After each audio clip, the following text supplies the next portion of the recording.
Imagine getting invited to the biggest tournament in football history. You pack your bags, you make the journey. You're days away from becoming part of history. Then a storm ruins everything. Not politics or FIFA disputes or a lack of talent, just a storm. Back in 1930, the very first World Cup was about to begin in Uruguay. Teams were making long journeys across oceans to take part in a competition nobody had ever experienced before. One of those teams was Egypt. In fact, Egypt was supposed to be Africa's only representative at the tournament, but before a single ball was kicked, their World Cup dream disappeared somewhere between the Mediterranean Sea and the port of Marseille. It's one of the strangest stories in football history, and somehow, most fans don't even know about it. So today, let's go back to the beginning and find out how a storm kept an entire continent out of the first World Cup.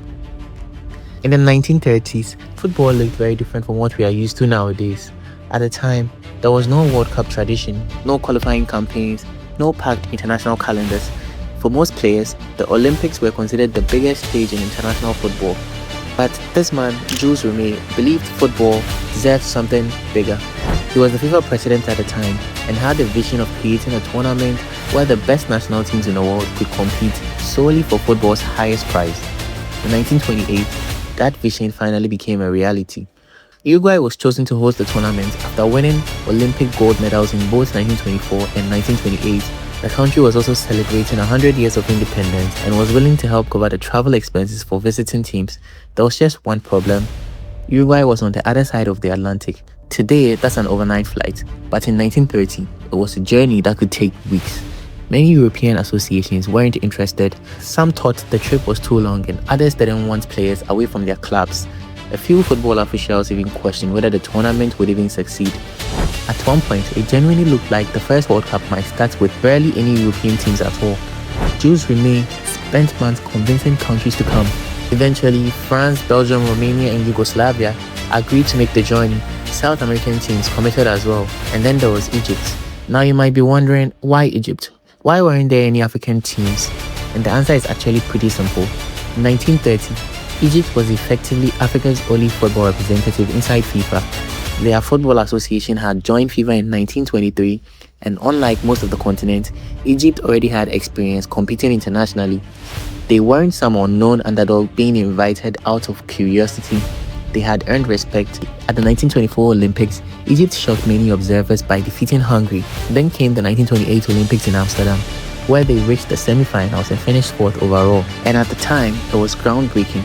No African team had ever achieved anything like that. Even by today's standards, it still is.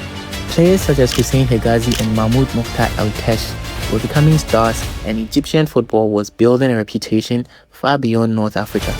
Meanwhile, football across the rest of the continent was still developing. Many African territories remained under colonial rule. National federations were either young, unrecognized by FIFA, or simply didn't exist. The Confederation of African Football wouldn't be founded until 1957, so when invitations for the first World Cup went out, Egypt stood alone. Whether they realized it or not, they weren't just representing Egypt, they were carrying Africa's first chance to appear on football's biggest stage. And they accepted the invitation. The journey to Uruguay was on.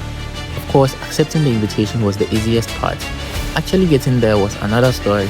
There were no charter flights, no private jets or overnight trips across continents. To reach Uruguay, teams had to travel by ship, and not for a few days, for weeks. European players boarded massive ocean liners, carrying footballers, officials, journalists and even the World Cup trophy itself. One ship in particular became famous, the SS Conteverde. As it sailed across the Atlantic, it collected passengers from different countries along the way.